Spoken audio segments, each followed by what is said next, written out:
boa tarde a todos. Muito obrigado por terem vindo à sede nacional do CDS para ouvir falar aqui o nosso convidado, José Carlos Sepúlveda.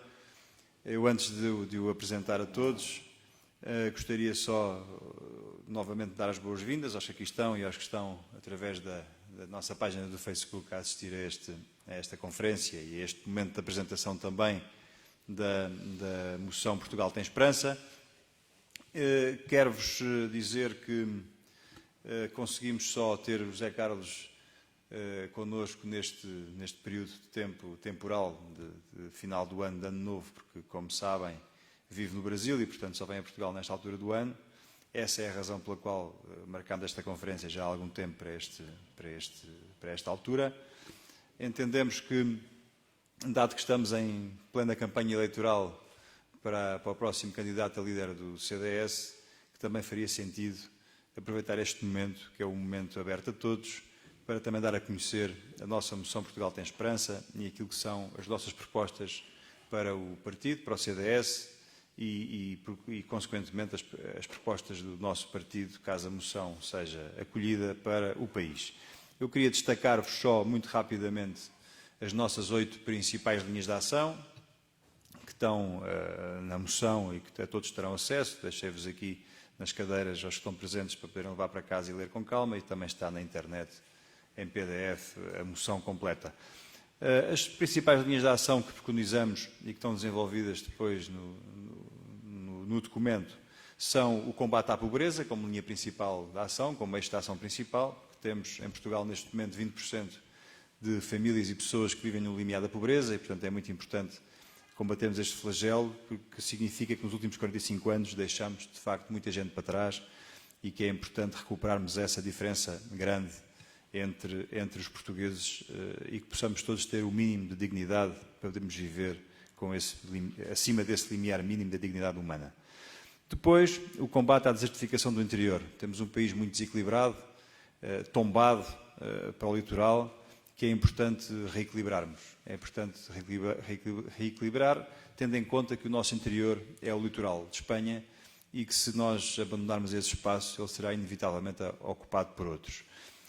O nosso interior é um interior com muita potencialidade, mas é importante que o Estado tenha políticas ativas que ajudem à fixação de empresas e de pessoas. E eu entendo que isso se deve fazer com a criação de estruturas mínimas, básicas, para que qualquer pessoa e qualquer entidade, empresa e instituição possa lá funcionar. Isso, além das vias de comunicação, onde destaca o caminho de ferro, ainda há distritos onde o caminho de ferro não chega, que se invista na rede, nomeadamente caminho de ferro, mas também na construção de centros de saúde, postos de GNR e de polícia, escolas, termos infraestruturas básicas que permitam a manutenção e a atividade normal das pessoas nesses locais.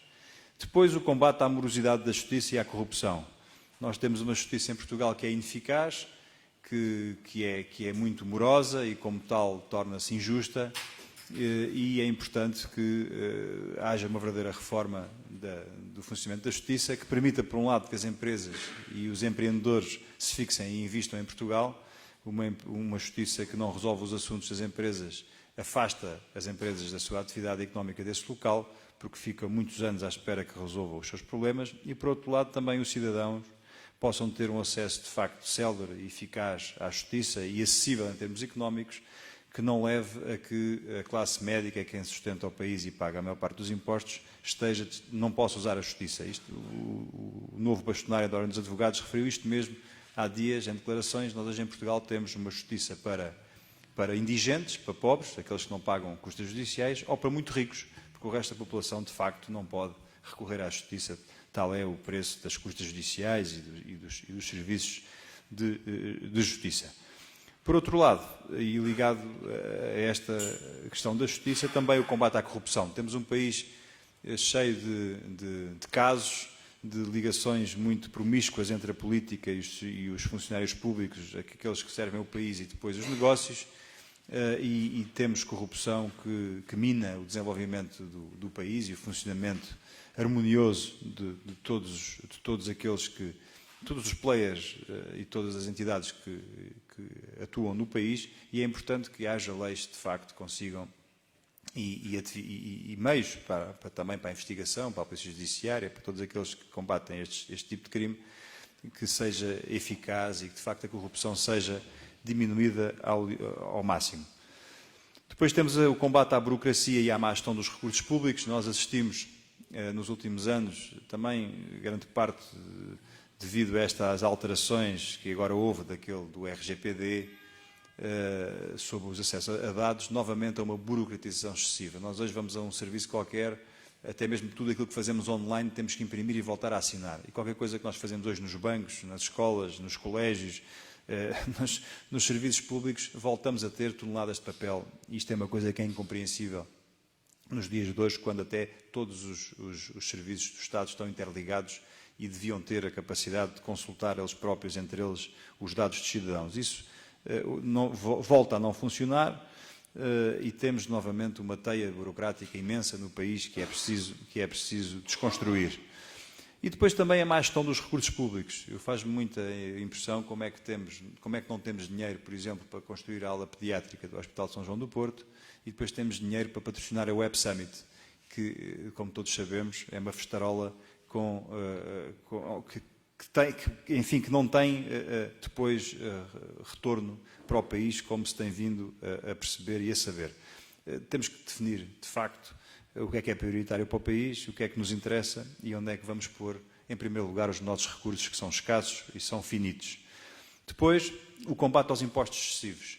Temos uma taxa fiscal sobre as empresas e sobre os cidadãos, que é das mais altas da Europa.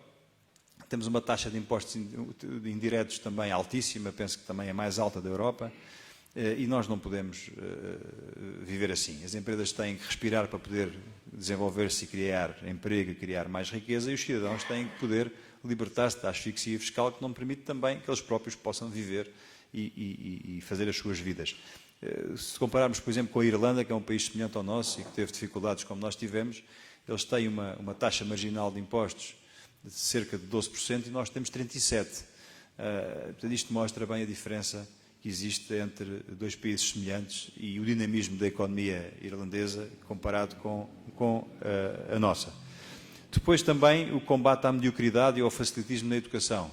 Nós hoje temos na escola pública uma aposta clara na mediocridade e no facilitismo.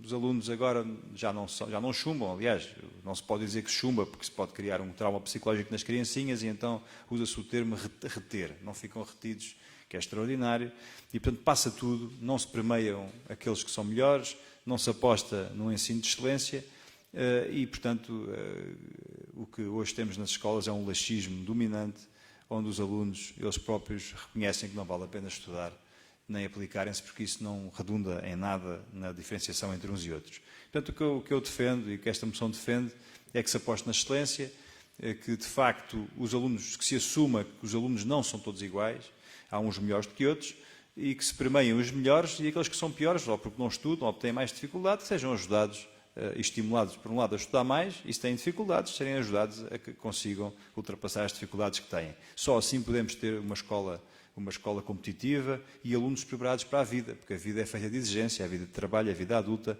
é feita de exigência e de competitividade, não é feita numa bolha protegida, onde os meninos não são confrontados com as suas incapacidades e frustrações. Isso é errado do ponto de vista do desenvolvimento e da educação.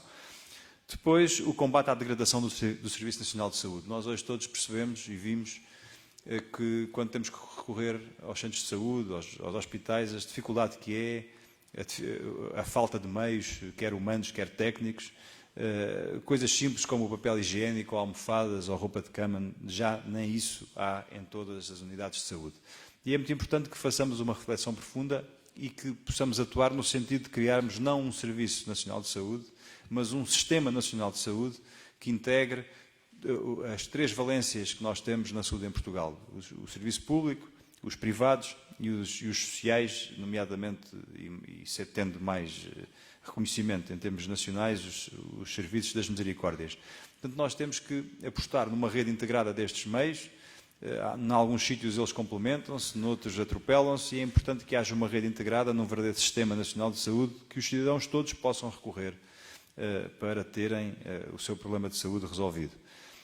E, por último, a 8ª linha de ação, o combate ao aborto, à eutanásia e à ideologia do género, que se reflete numa afirmação muito convicta da defesa da vida, desde a concepção até à morte natural, sendo que, em relação ao aborto, nós temos que apostar claramente em medidas que estimulem, por um lado, a responsabilidade e a informação junto dos mais jovens, para que se evitem as gravidezes indesejadas. E por outro lado, quando elas acontecem, que o Estado invista monetariamente e em meios para que essas mulheres possam ter a criança, possam levar a gravidez até ao fim e não recorrer ao aborto. Em especial até porque vivemos um tempo de natalidade negativa, onde mais gente morre do que aqueles que nascem, e nós precisamos de crianças e de mais pessoas no nosso país. Por um lado, também, ligando-se a este combate ao aborto defendendo a vida, temos a eutanásia. Nós temos hoje uma população envelhecida e precisamos de meios e de estruturas ao nível dos cuidados paliativos e continuados para dar conforto e ajudar as pessoas que no fim da sua vida sofrem e têm doenças que não têm cura. E isso faz-se cuidando e não matando, porque descartar quem hoje nos pesa e está doente e custa mais às famílias e ao Estado não é a solução. A concepção que temos que ter da vida e da sociedade é uma concepção cuidadora, de acolhimento, e não uma cultura do descarte e do deita fora matando. Estas são as 8 linhas principais que depois se desenvolvem em vários temas na moção Portugal tem Esperança. É essa a proposta que nós levamos ao Congresso. É uma proposta coerente e consequente com aquilo que temos afirmado nos últimos anos e, portanto, é natural que esta moção fosse levada ao Congresso como proposta para que o partido a adote numa candidatura que eu encabeço em nome de todos aqueles que comigo têm desenvolvido este projeto e que têm colaborado no desenvolvimento destas ideias e tentando que o CDS recupere e regenere estes valores, que são os valores de sempre do partido, e que fuja deste caminho ambíguo e inconsequente, com uma retórica inconsequente que tem adotado nos últimos anos e que nos levou até aqui, nos levou ao pior resultado de sempre da história do partido e que nos deixa hoje numa posição quase irrelevante na política portuguesa e que é preciso modificar. É por isso que, e para terminar, temos que, no próximo Congresso, de hoje a uma semana, aliás, decidir entre mais do mesmo, a continuidade, o mesmo caminho, aquilo que nos trouxe até aqui, ou uma mudança num futuro que queremos com esperança, assente numa nova forma de fazer política, com novos atores políticos, com novos intervenientes, com um discurso e uma mensagem clara para os portugueses, longe do politicamente correto e assente naquilo que sempre foi e deveria ter sido sempre a matriz do CDS, que é um CDS de causas, de princípios e de valores, que apresente segurança e previsibilidade aos portugueses e ao seu eleitorado. Posto isto, agradeço a vossa presença. Darei agora a palavra ao José Carlos Sepúlveda, apresentando-o brevemente. É um conferencista muito conceituado no Brasil, onde tem, enfim, feito passar a sua mensagem sobre a sua mundividência e a sua visão da sociedade e do mundo. Tem, através do seu canal Terça Livre, semanalmente, não é? Semanalmente é seguido já por milhões de pessoas por todo o mundo e eu acho que o seu contributo para a reflexão e para o pensamento da direita em Portugal é muito importante e o que ele nos vem dar aqui é um testemunho da sua participação cívica no Brasil, onde tem colaborado com figuras de prestígio e de relevo no panorama da direita brasileira e do espaço do conservadorismo e, portanto, eu acho que ouvirmos este testemunho e esta realidade de quem tem vivido e contribuído para uma mudança que já é hoje real no Brasil, nos possa ajudar a nós também a refletirmos e a pensarmos e a aprendermos como é que podemos fazer o mesmo aqui em Portugal. Uma salva de palmas para o José Carlos Sepúlveda e muito obrigado.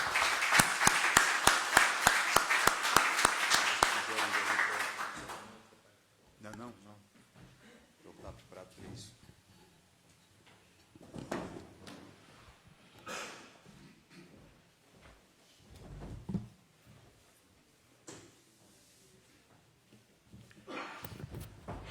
Boa tarde a todos. Eu quero começar por agradecer ao Abel Matos Santos o convite para falar aqui. Também agradeço ao Luís Gagliardini. E para mim, eu não vou fazer propriamente uma palestra, eu queria fazer uma espécie de conversa do que é que vejo que há muita desinformação em Portugal sobre o que é que aconteceu no Brasil. E também a minha intenção não é chegar aqui e dizer o seguinte: nós tivemos um governo de esquerda, durante 4 governos de esquerda, durante 14 anos, e depois houve uma eleição, Bolsonaro subiu ao poder e conseguiu fazer isso, isso, aquilo. Isso não é a minha intenção, porque não foi isso que aconteceu no Brasil. O que aconteceu no Brasil foi um fenómeno muito mais profundo, um fenómeno que tem a ver, a meu ver, com uma mudança de mentalidades, que foi provocada por vários fatores, como eu vou tentar desenvolver aqui, e, a meu ver, isso é apenas uma opinião pessoal, eu começo a ver despontar certos elementos dessa mudança aqui em Portugal.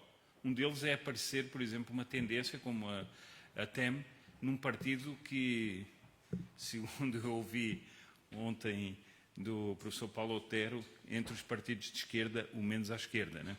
Bom, mas essa realidade é muito interessante pelo seguinte, porque não é só isso.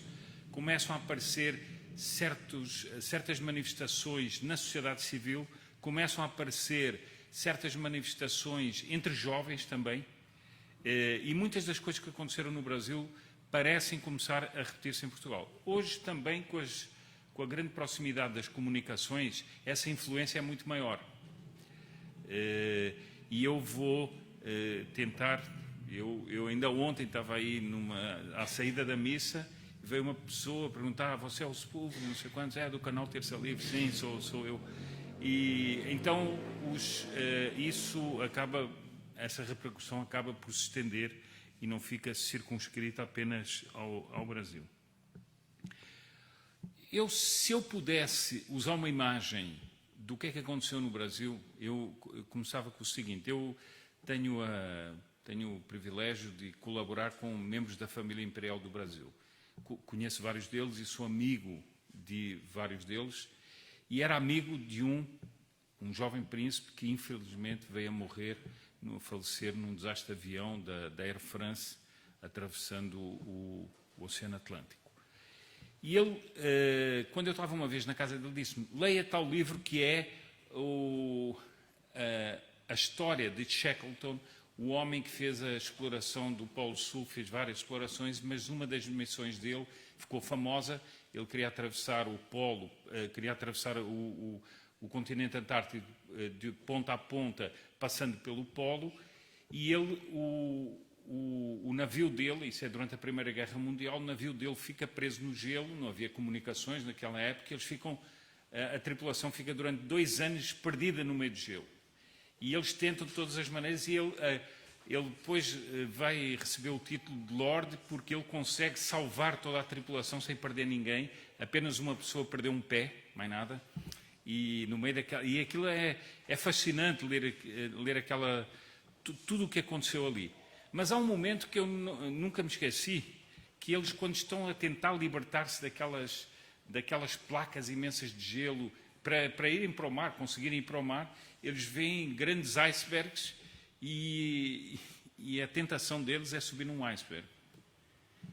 E o Shackleton diz: não façam isso, porque o iceberg é uma massa gigantesca, mas que boa parte está debaixo d'água.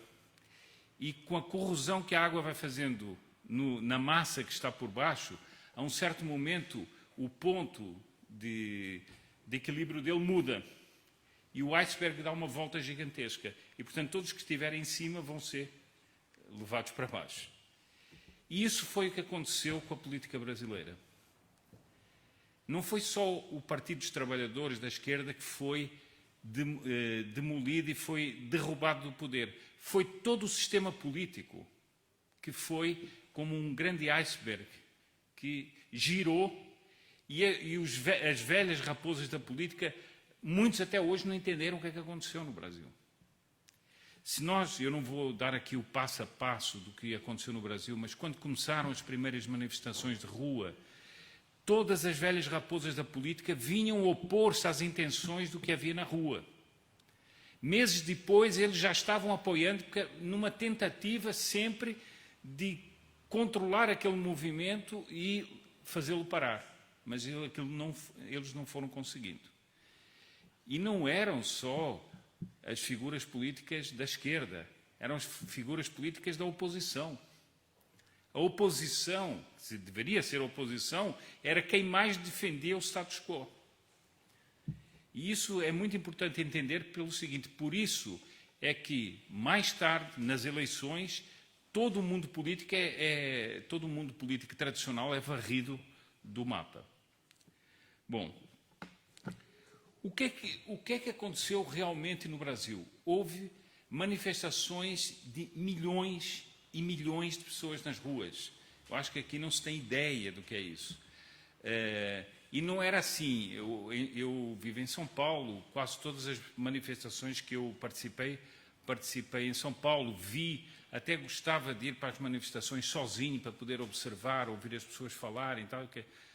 Eu assisti a manifestações de mais de 3 milhões de pessoas numa das principais eixos de São Paulo, que é a Avenida Paulista. Tem fotografias impressionantes aéreas sobre essas manifestações. Mas alguém diria, bom, então uma manifestação só em São Paulo? Não. Foram manifestações em mais de 400 cidades do Brasil, ao mesmo tempo. 400 cidades é muita coisa. Não sei se dá para entender qual é a dinâmica de um país que em 400 cidades, um território que tem 5 mil quilómetros assim e tem 5 mil quilómetros assim de eixos. Quer dizer, então, levar essas pessoas todas às ruas foi uma coisa muito impressionante. Depois houve fenómenos também muito importantes que ocorreram e que foram comentados por analistas. Por exemplo, essas pessoas saíam à rua com o famoso verde e amarelo. E o equipamento da seleção, ou seja, a camisa da seleção, era o símbolo dessas pessoas. Qual foi a importância disso? Houve um jornalista famoso, até um jornalista económico, que comentou isso. As ruas assumiram para si as cores do Brasil e deixaram o governo com a cor da esquerda, que era o vermelho. Ora, o governo devia ser o detentor, digamos, enquanto detentor do poder, era quem devia ter consigo as cores do Brasil, mas não. Era um povo nas ruas que tinha essa cor. Isso é extremamente importante, porque a esquerda ficou completamente embaraçada nessa situação. Depois, aqui, eu vi também muitas pessoas diziam o seguinte, não, as pessoas assustaram-se com a corrupção. Isso não é verdade, vou mostrar aqui. Não foi só com a corrupção e não foi com a corrupção como é apresentado aqui. As principais slogans que havia nas manifestações quais eram? A nossa bandeira jamais será vermelha. Portanto, era um protesto claramente ideológico. Ou seja, era um país que estava a ser dominado pela esquerda e que dizia que não queria mais a esquerda, uma esquerda ligada à teologia da libertação, uma esquerda ligada ao chavismo, etc. Eles não queriam isso. Mas outro slogan que era muito interessante era o seguinte: nós queremos o nosso Brasil de volta. Ora, essa sensação de que o país está sendo roubado, essa sensação de que há algo que está no fundo das cabeças, que é qual é a ideia que eu tenho do Brasil, e esse Brasil está sendo-me roubado, isso é um fenómeno muito mais profundo que uma questão partidária.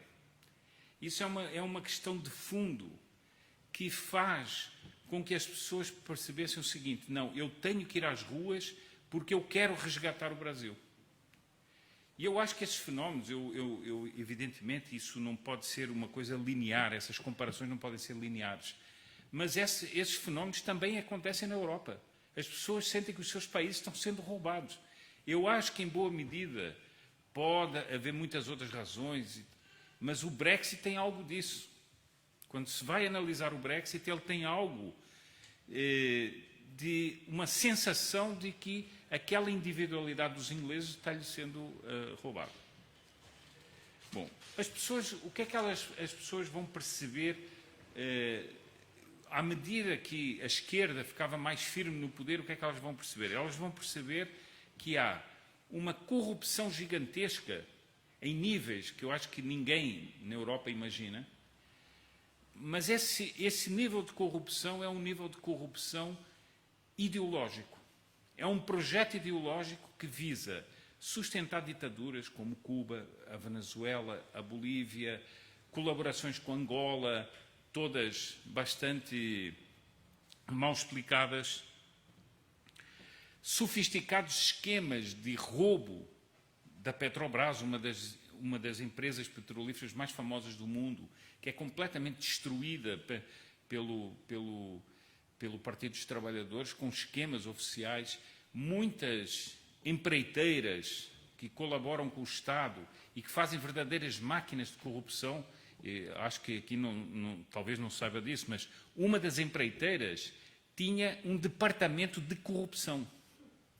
Tinha um departamento só com sistemas de informática, etc., só para operar corrupção para o PT. Eles tinham códigos especiais, eles tinham máquinas, eles tinham funcionários, etc. Só operava isso, não operava mais nada. Quer dizer, só para terem uma ideia da dimensão do esquema. E isso também se aplicava a muitos países fora, porque através do Banco Nacional de Desenvolvimento, que é um banco de fomento, o dinheiro era emprestado a essas empresas com um juro muito mais baixo portanto, era um juro subsidiado, né?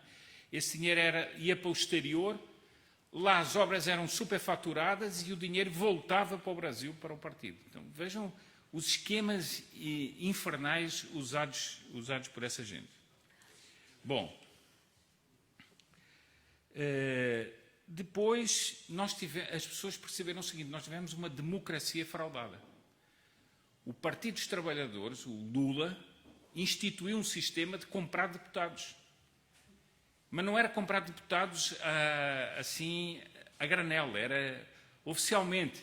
Chamava-se mensalão por causa disso. Todos os meses o deputado recebia tanto para votar com o governo. Isso de todos os partidos. Portanto, isso foi um imenso esquema montado e as pessoas sentiram, bom, a democracia foi completamente fraudada. As pessoas também perceberam, e isso o brasileiro é muito sensível, porque o brasileiro tem quem conhece o brasileiro de perto sente que o brasileiro tem o sentimento principal do brasileiro é uma certa confiança e amizade com as pessoas.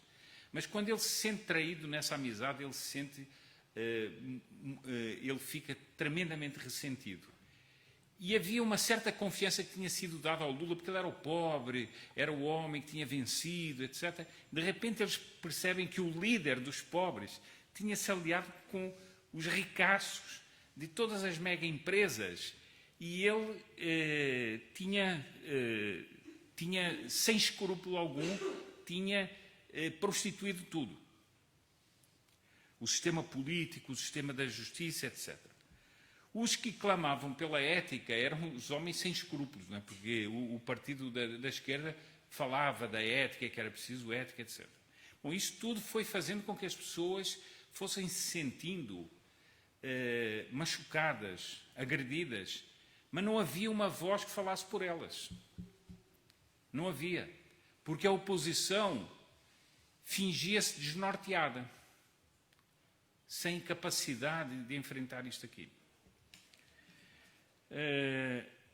Por isso é que eu digo, e eu tenho, tomaria a liberdade de dizer isso aqui em Portugal também, havia uma oligarquia partidária transversal a todos os partidos, com conexões com o poder económico e que se mantinha no poder e ia-se revezando no poder e mantinha o país no mesmo rumo. Essa é a realidade que o Brasil foi vivendo. Bom, uma coisa que não há absolutamente aqui com esse nível, mas a sociedade era refém do crime organizado. Ou seja, as políticas ditas dos direitos humanos eram feitas para proteger os criminosos, para perseguir a polícia, para fazer... Havia uma guerra contínua para que as grandes organizações criminosas do crime organizado funcionassem a partir das prisões. Havia prisões de segurança máxima segurança máxima, um jornal uma vez disse, não, realmente são prisões de segurança máxima para os criminosos, porque eles podem operar dali de dentro sem que ninguém os atinja. Isso era uma realidade feita em nome de uma ideologia. É preciso entender isso. A criminalidade fazia parte desse esquema do poder da esquerda. Depois a economia foi destruída, os níveis, posso indicar depois até palestras de um empresário que trabalha hoje na desestatização da economia brasileira, em que ele dá uma explicação de como foi, o que é que o Partido dos Trabalhadores entregou, qual foi a ruína que eles entregaram ao país. Bom, depois uma outra coisa era a educação. A educação, as pessoas sentiam uma verdadeira máquina de triturar consciências. E uma guerra, que foi das guerras mais fortes que houve na sociedade civil, a ideologia de género. A esquerda montou uma operação no país inteiro, como o Brasil é uma federação, não é um Estado unitário, é uma federação, eles aproveitaram para tentar leis em vários estados, nos municípios desses estados, e houve uma guerra, milímetro a milímetro, com a sociedade para não aceitar a ideologia de género. Mas as pessoas foram vendo que elas estavam envoltas por uma imensa máquina, que era ideológica, que visava destruir todos os fundamentos do Brasil. Por isso as pessoas diziam, eu quero o Brasil de volta, eu quero o meu Brasil de volta. A justiça, as tentativas de controlar a mídia e as redes sociais, que eram claras, por exemplo, a tentativa de impor conselhos revolucionários aos jornais que controlassem as edições dos jornais, isso promovido pelo Partido dos Trabalhadores. Bom, e simultaneamente a isso começa a haver uma revolta enorme das pessoas em relação às novelas, às televisões. Eu não sei se toda a gente em Portugal tem ideia do que era o poder da TV Globo. A TV Globo era uma espécie de sacrossanta emissora que ninguém ousava tocar. As novelas começam a ser sabotadas, as pessoas deixam de ver as novelas e começam a despencar as audiências, e isso faz até com que eu poderia trazer aqui entrevistas, declarações de pessoas que faziam novelas, que organizavam, escreviam as novelas dizendo, mas o Brasil, o que é que está acontecendo no Brasil? O Brasil está entrando no obscurantismo, está entrando numa era de trevas, porque as pessoas viam que eram máquinas que iam triturando todos os sentimentos, as convicções, os princípios e tal. Bom, depois, outro fenómeno que acontecia nas eleições. Nós tínhamos eleições de 4 em 4 anos, não é? Ou de 2 em 2 anos, porque há as municipais também. Tínhamos eleições e qual era o fenómeno psicológico que havia com as pessoas nas eleições? Elas corriam para as eleições com a esperança, como alguém que está dentro de um quarto escuro e que, mofado e entra pouca luz, tem muita umidade, a pessoa quer escapar dali, de repente as eleições eram a grande esperança, ela corria para ali, para aquela grande esperança, e tudo era frustrado porque não havia quem a representasse, não havia uma oposição a sério, e a pessoa sentia-se acabrunhada porque os esforços dela eram em vão. Eu até tenho aqui trouxe aqui uma declaração de um professor de teoria política que diz o seguinte: os debates de qualidade desapareceram no Brasil, não é? A população convertida em espectadora atônita foi reduzida à condição de vaca de presépio de demagogos treinados na arte do ilusionismo. Tornou-se indiferente e perdeu a confiança. Isto era a descrição do que é que acontecia. Bom, e isso, evidentemente, a um certo momento vai se reverter. Outro dia, conversando com a minha irmã, dei essa imagem, que o sistema político parecia... O sistema político, eu incluo aqui a mídia, não só os políticos, mas os organismos da sociedade civil que não eram opositores. Toda essa máquina parecia uma imensa pista de carrinhos de choque. Os carrinhos de choque, eles batem uns nos outros, mas sem consequências. Ninguém vai fazer carrinhos de choque na rua, né? Porque vai se matar, vai ferir, etc. Mas os carrinhos de choque não acontece nada. Eles batem uns nos outros, simulam uma oposição, mas não acontece nada. Todos saem dali alegres e contentes e tudo fica na mesma e tudo continua igual. Então, o sistema era um sistema de carrinhos de choque. E as pessoas percebiam que aquilo não tinha autenticidade. Bom, acontece que eu vou insistir muito nesse ponto. Eu acho que quando se fala de pessoas, não se fala de números. E muita gente considera a política só como números e não como pessoas. Quem faz a política, ou quem é o objeto da política, os eleitores ou a massa do país, são pessoas, têm almas, têm cabeça, elas podem não entender muito, mas elas têm o seu modo de pensar, elas têm a sua vida, elas têm realidades que elas precisam resolver. Bom, e os fenómenos do descontentamento nunca são imediatos. Eu compararia um fenómeno do descontentamento a um coral, não é? Que vai lentamente, vai somando aquilo vai se formando e demora muito tempo até sair à tona d'água. Mas aquilo vai crescendo e realmente os barcos podem encalhar num coral. Então assim o descontentamento foi subindo no Brasil, era mais isto, era mais aquilo, e essa sensação foi somando e as pessoas a um determinado momento foram acordando de um letargo. Eu estou a falar do Brasil, não quero, como eu disse, não quero fazer comparações retilíneas ou paralelos, mas acho que isso acontece em muitos lugares. Na verdade, as nossas sociedades são essencialmente conservadoras. O conservador aqui, eu não estou aqui a falar de teorias políticas, que nós poderíamos falar aqui de teorias políticas conservadoras, não é isso. Estou a dizer, a mentalidade das pessoas é conservadora. O conservador não quer dizer o imobilista. Nem esse conservadorismo é muitas vezes inteiramente coerente. É uma massa imensa que ora tem mais, digamos assim, é uma imensa massa centrista, digamos, do ponto de vista da mentalidade, que ora tem mais tendências para a direita, ora tem um pouco de tendências para a esquerda. As pessoas têm uma certa confusão, mas elas não se dispersam, elas não querem um caminhar das sociedades como nós estamos vendo hoje em dia. Ainda há pouco o Abel falava aqui do aborto, da ideologia de género, do casamento homossexual, etc. Coisas que, na realidade, com artifícios foram impostas às sociedades, mas que não é o que as sociedades pensam. Não é. Não é aquilo que as sociedades desejam. Bom, o que é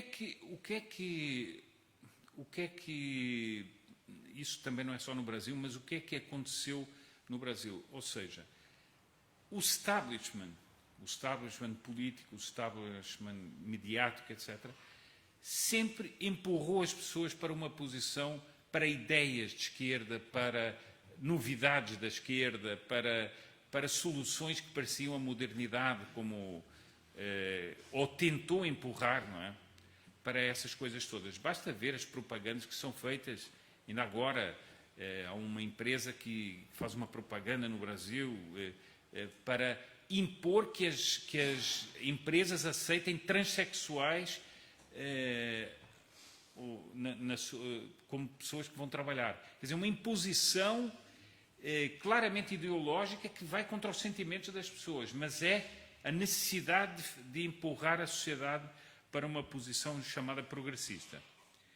Bom, e esses esquemas todos geram, como nós vemos em Portugal, geram sucessos eleitorais, mas que não são profundos, porque são manobras propagandísticas, são manobras que contam com a inoperância da oposição, são manobras que levam a realidades políticas que não têm a ver com a realidade do país. O meu irmão e eu estivemos agora em Madrid e vimos, é só andar nas ruas da Espanha e ver que aquele governo não tem nada a ver com a realidade do país.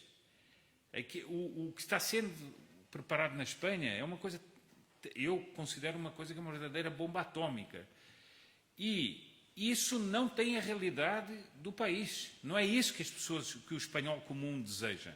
Mas eles decidiram dar um passo e dar esse passo apresentando com aquilo como progressista, como avançado, como o diálogo, como diz o Sanches, né? O diálogo entre eles mesmos. Eles dialogam consigo mesmos. Essa é a realidade. Bom, e isso chama a atenção, e é isso que eu creio que levou esse mundo político a girar no iceberg. É o seguinte: a mídia, a propaganda, elas voltam-se para uma faixa das nações, que é uma faixa pequena. É a faixa de gente que está na berra, digamos assim, que está socialmente, politicamente, e são minorias na arte, no teatro, no cinema, que fazem crer que a sociedade pensa daquela maneira, mas ela não pensa daquela maneira. E digamos assim, há um país profundo que não pensa assim e que não se sente interpretado assim. E o que é que acontece com essa parte do país? Como ele não se sente interpretado e ele não se sente representado por ninguém, ele retira-se e fica em silêncio. E o grande erro é julgar que esse silêncio é apenas inércia ou desinteresse. E isso é não saber analisar esse silêncio. Porque muitas vezes esse silêncio, na realidade, é uma maneira da pessoa se preservar psicologicamente de um mundo que ela não quer. Ela é agredida, ela talvez não tenha coragem, muitas vezes, de falar, ela talvez, muitas vezes, não tenha coragem de reagir, mas ela silencia e se desinteressa pela política e por tudo, porque ela sente que o seu mundo está sendo agredido. E mais, como cada um de nós tem um mundo interior que nós criamos, não é? Nós temos necessidade de preservar a nossa sanidade mental, a nossa sanidade espiritual. E com isso essas pessoas retiram-se e silenciam-se. Será que não há nada disso com essa abstenção gigantesca cá em Portugal? É uma pergunta que se pode fazer. Será que é mesmo só desinteresse? Ou será que é uma preservação? Ou será que é uma maneira da pessoa se defender de algo que é profundamente contrário a tudo o que ela quereria e que ela não tem coragem muitas vezes até de falar? Bom, então isso levou a que, uma vez mais, nas eleições se tentassem todas as manobras do velho mundo político para apresentar alternativas novas, para apresentar os velhos partidos como uma solução para a crise que o país vivia. Nós tínhamos, essencialmente no Brasil, dois partidos importantes, que era o Partido dos Trabalhadores, do PT, e o Partido da Social Democracia Brasileira, que seria uma espécie de PSD português, e que seria a oposição. E, uma vez mais, com todas as máquinas do poder, com todo o dinheiro, eles se apresentaram como a solução que poderia resolver o problema que o PT tinha criado para o país. Os dois foram varridos, literalmente varridos, nas eleições, varridos, porque o PT só consegue, depois que o candidato dele vá ao segundo turno das eleições, por uma série de alianças e tudo, mas não por causa de uma realidade de apoio da população. Bom, e isso é um outro aspecto que me parece também importante ressaltar aqui. Vejam como há uma máquina que está tremendamente desgastada em todas as sociedades. É a propaganda. As pessoas são massacradas todos os dias pela propaganda. Propagandas em todos os campos. Propaganda são músicas, são slogans, são pedidos de participação, são enquetes que se fazem. Nós somos chamados o dia todo a participar de tudo. Mas essa participação e essa propaganda desgastam-se tremendamente. Eu vou dar um exemplo de que eu vi em Portugal, uma coisa que eu achei impressionante. Eu não vou falar aqui das ideias, porque a famosa Greta. A famosa Greta, que aliás é de uma incoerência total, não é? Porque ela, em vez de se comunicar por... Nós ficámos a saber que ela vinha no meio do mar, aí, que estava chegando, e que ela tinha dado um telefonema. Não devia dar telefonemas, devia-se comunicar por sinais de fumaça. Mas fumaça também não pode por causa do planeta. Mas, enfim, ela devia ficar quieta, então, no barco. Mas nós assistimos as televisões todas em Portugal, horas e horas e horas, fazendo uma sensação que chegava uma espécie de redentora da humanidade que ia chegar a Lisboa. Quem é que estava lá? Os jornalistas. Quem é que estava lá para recebê-la? Meia dúzia de pessoas e jornalistas. Ora, isso mostra um desgaste da propaganda tremendo. Porque máquinas inteiras que nós julgamos que estão realmente a influenciar as pessoas não influenciam. E se nós não entendermos isto, nós temos que ir falar com outra gente que não está aí. Bom, isso foi uma das razões que fez com que no Brasil começassem a surgir... pronto, falou do Terça Livre. Eu até vou explicar qual é a origem desse nome, Terça Livre. O que era Terça Livre?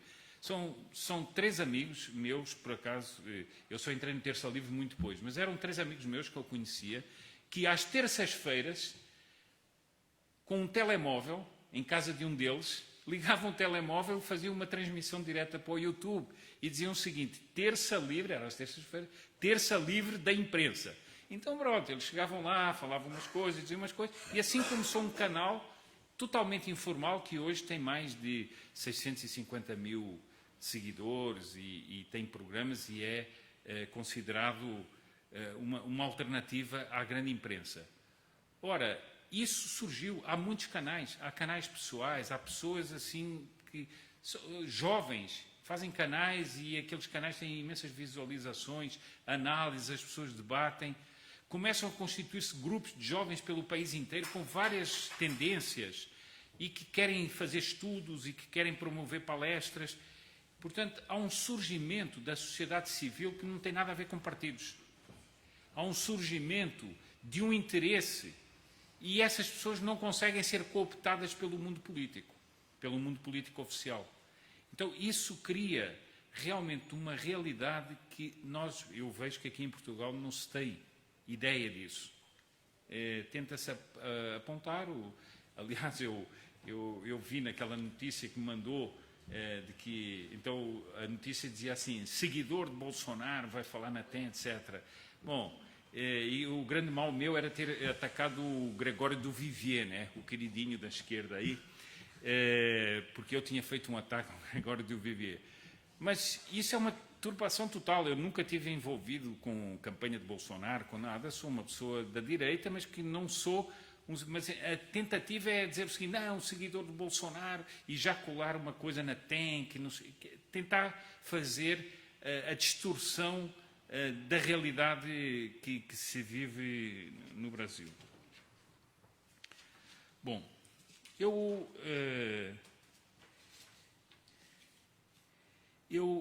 vou terminar aqui,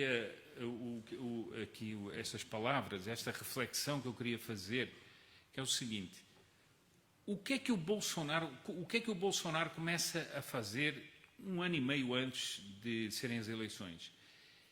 Ele via que havia imensos grupos de jovens pelo país e ele começa a viajar pelo país. O país é imenso, tem imensos aeroportos, e era nos aeroportos que ele era recebido por centenas e centenas de jovens, sobretudo.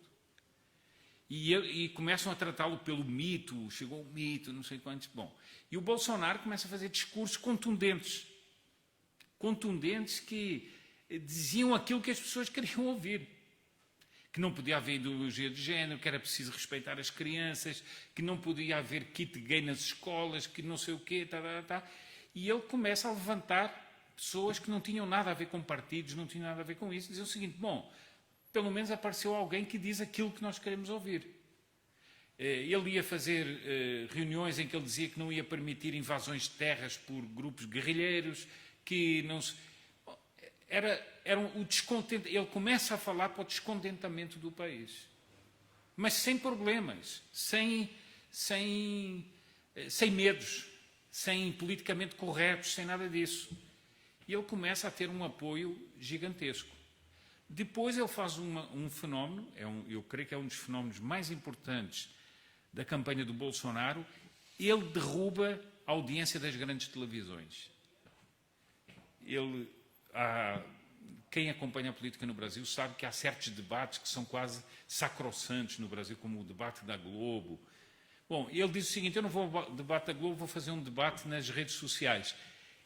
Houve uma televisão que cancelou o debate, porque eles fizeram pesquisa e viam que não ia ter ninguém a ouvir o debate deles. Então cancelaram o debate e aquilo é feito nas redes sociais. Ora, isso mostra esse imenso iceberg girando. Não é? Portanto, há uma comoção profunda em todo o sistema do país.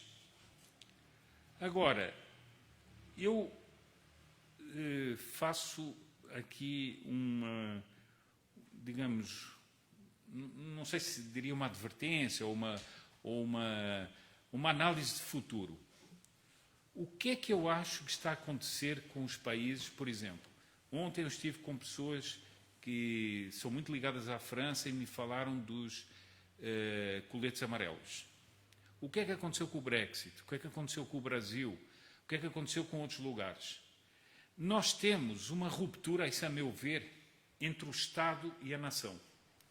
Nós temos uma nação que vai se sentindo cada vez menos representada pelo Estado, que não se reconhece no corpo legislativo do Estado, que é massacrado por impostos, que é tudo isso, e esse corpo da nação vai saindo de dentro do Estado. E o que é que vai acontecendo? Ele precisa se organizar. Ele precisa viver, precisa sobreviver. Ora, isso é um problema pelo seguinte, porque conforme a índole das nações, nós podemos ter ou soluções violentas, ou soluções jeitosas. Por exemplo, no Brasil, nós derrubámos uma presidente quase dançando na rua, não é? Foi tudo tranquilo. Eu recebia muitos telefonemas aqui de Portugal dizendo assim: o que está acontecendo? Estão derrubando uma presidente, mas não há convulsão nenhuma na rua. As manifestações eram totalmente pacíficas. Isso parecia... Mas isso também vem do índole do brasileiro. Já nos coletes amarelos não é assim. Foram misturados com black blocs e com todas as coisas, embora haja ali muitas tendências. Mas o que é que nós estamos assistindo? Estamos assistindo a essa separação da nação do Estado. É o que estão a fazer, por exemplo, na Espanha. Quer dizer, eles estão ali a tentar desestruturar as instituições espanholas, e os espanhóis vão se sentir fora daquilo, órfãos. Eles vão reagir de alguma maneira. Pode ser que os espanhóis reajam de uma maneira mais violenta. Bom, então,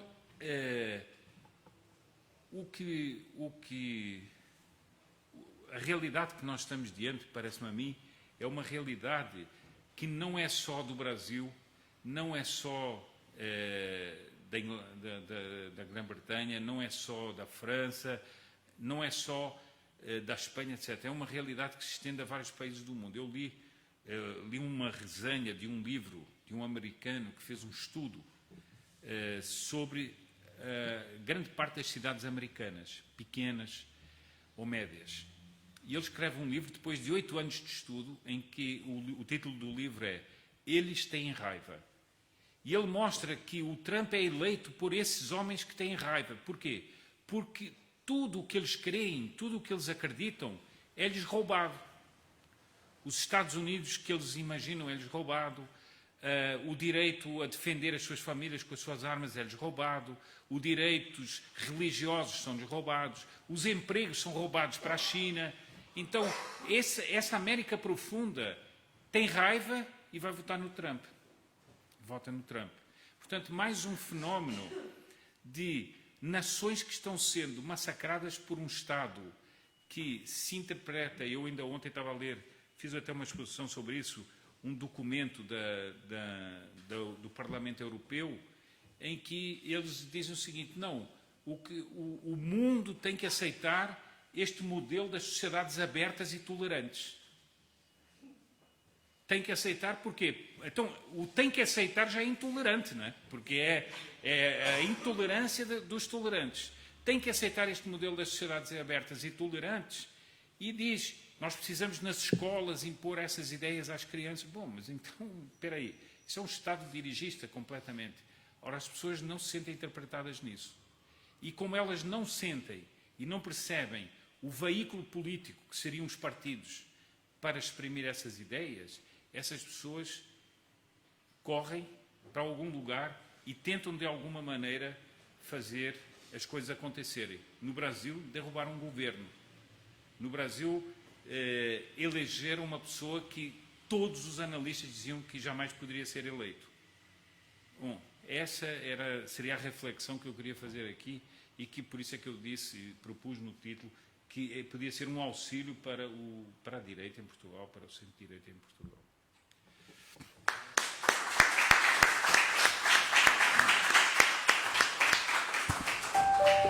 Muito obrigado pela sua excelente intervenção.